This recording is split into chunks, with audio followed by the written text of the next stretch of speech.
Hello, I'm Dr. Karen with Illuminating Health, and in today's episode we are going to talk about how to have your cake and eat it too with respect to screen use at night. So you know from our other videos that exposure to the light from a screen at night is really bad for your health. And this is particularly true during the night when it offsets your circadian rhythm. And we have found that this is true actually very early. So like in the winter in Southern California, it starts affecting you around 3:30 or 4 p.m.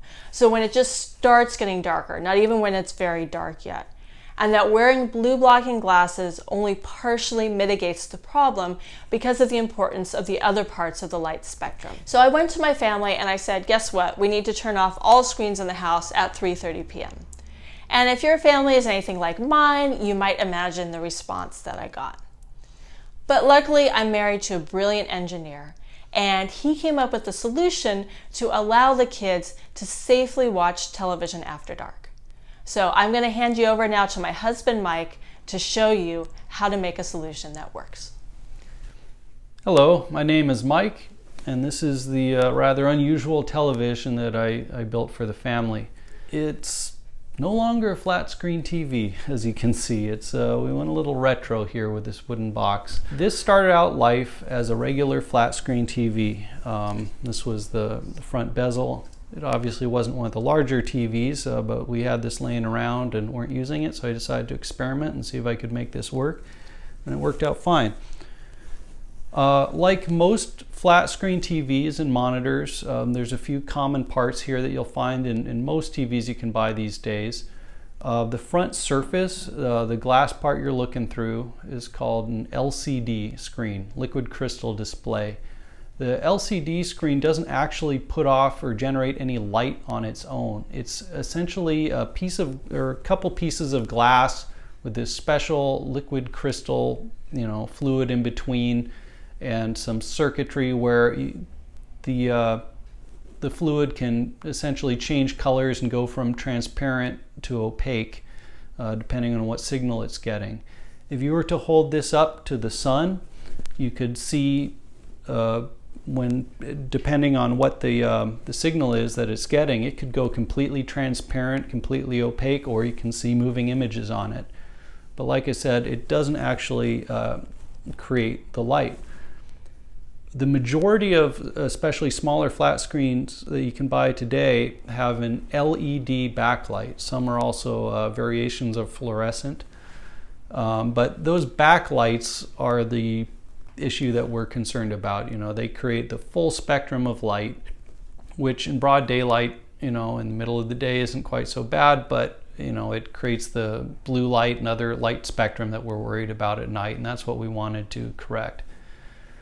So the challenge here was to keep the LCD screen and put a new light source behind it. So what we're looking at here is, I put it back in the bezel. The first couple layers in a regular television is obviously you have this bezel, which we don't need anymore. What we're looking at here is the LCD screen, which is very thin, and this is the backlight. This, if it was plugged in, would just light up solid white. It's going to be lit up the whole time the TV is on. Even if it's showing a dark image, this whole surface will be lit up white, and the portions of the screen that are light up turn transparent. The rest remains opaque. So among other things, this isn't the most efficient light source because, say you're watching a dark movie and only part of it is white, this whole screen lights up regardless. So this is the LCD screen. If I was to power the entire screen to show, say, a white image, then this screen would simply turn transparent. So when I dissected my television to make this, essentially all I'm doing is removing the backlight that I already showed you, and then trying to repackage everything together in such a way that there's space behind this LCD screen to put a light source. So just to go over the components of the television that I'm keeping, which was everything but the backlight. Here's the LCD screen. And we've got some circuitry here. This is, all the smart parts of the television basically that sends the signal to the LCD screen. This panel here is the power supply. This actually plugs into the wall and creates the different voltage to power the LCD screen and the various circuitry.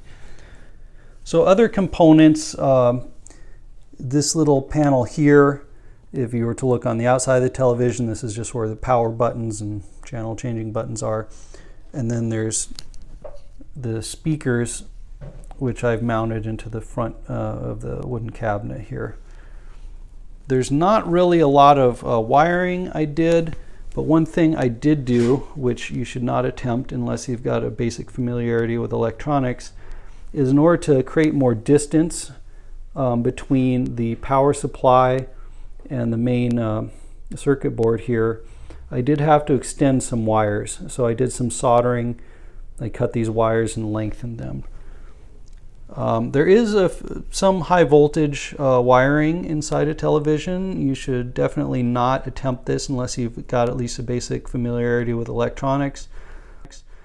So I don't recommend you start cutting open your own television unless you feel confident in doing some basic electronics and keeping yourself safe, following reasonable protocols like not plugging anything in when you're working on it, for example. LED screen, as I mentioned earlier, if it was to show a white image, the way it does that is this LCD screen actually goes completely clear. If it was going to show, say, a solid white image. The LCD panel is just mounted to the front face of the box here. And then to help evenly distribute the light and bounce as much light back on the front surface as possible from the camera, I'm just dropping this curved piece of white poster board here behind it,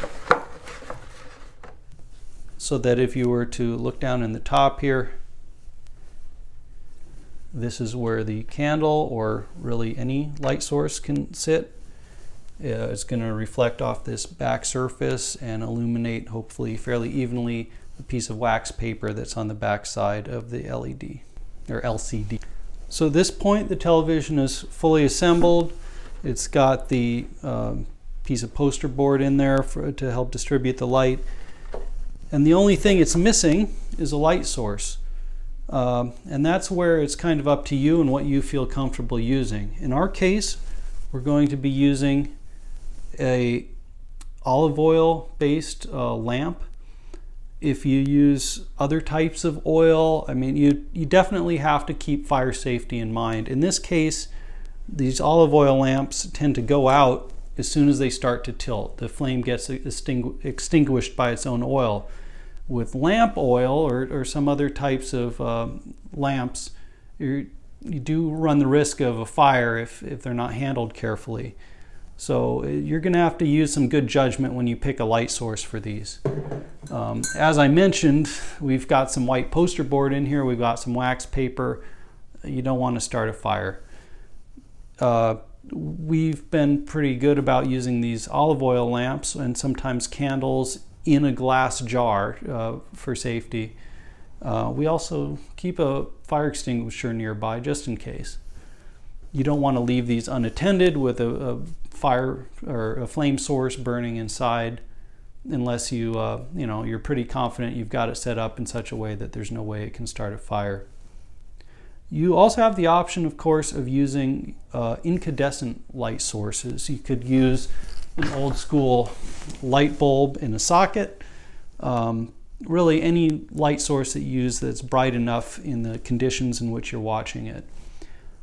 In this case, with the olive oil lamp, you're not going to get enough light to watch it in a sunlit room. This is what we use at night. We actually have another TV that we haven't modified when we're watching in full daylight conditions. Okay, so here we have our olive oil lamp, which I think my wife has talked about in other videos. It's got a glass jar that keeps it pretty secure. And we've just got a oval opening in the top of the TV here, so there's plenty of room for the hot air to escape. So here to help demonstrate how this LCD works. I have it pulled out of the box, and without a light source, basically the only rule is whatever light is behind it needs to be brighter than on the side that you're watching from. So in this case, we're just relying on sunlight. We've got the bright window behind us, and you can see it's actually a perfectly bright image here, daylight watchable. Depending on what the image is, you know, like I said before, if it's a pure white image, this basically turns into a clear piece of glass. So you may want to put a translucent sheet of wax paper behind it like I did before. But either way, it's quite watchable just under daylight conditions. So one thing I haven't done yet, considering doing, and you may want to experiment with it yourself, is if you were to take a LCD panel like this and just mount it to the window with suction cups, you've got a purely natural sunlit screen. Uses less energy than a regular TV and would be perfectly suitable for watching during the daytime. So thank you for watching and letting me introduce you to my Frankenstein TV creation here. You are going to want to do your own research into safely working with electronics if you're going to attempt something like this on your own. I don't want to be held responsible if someone were to zap themselves, so please be careful. But hopefully this does provide some inspiration if any of you out there are looking for a way to get your kids to be able to watch TV at night without a lot of blue light exposure that's going to keep them up late. So good luck for all those tinkerers out there. Maybe someone can come up with something even better than this.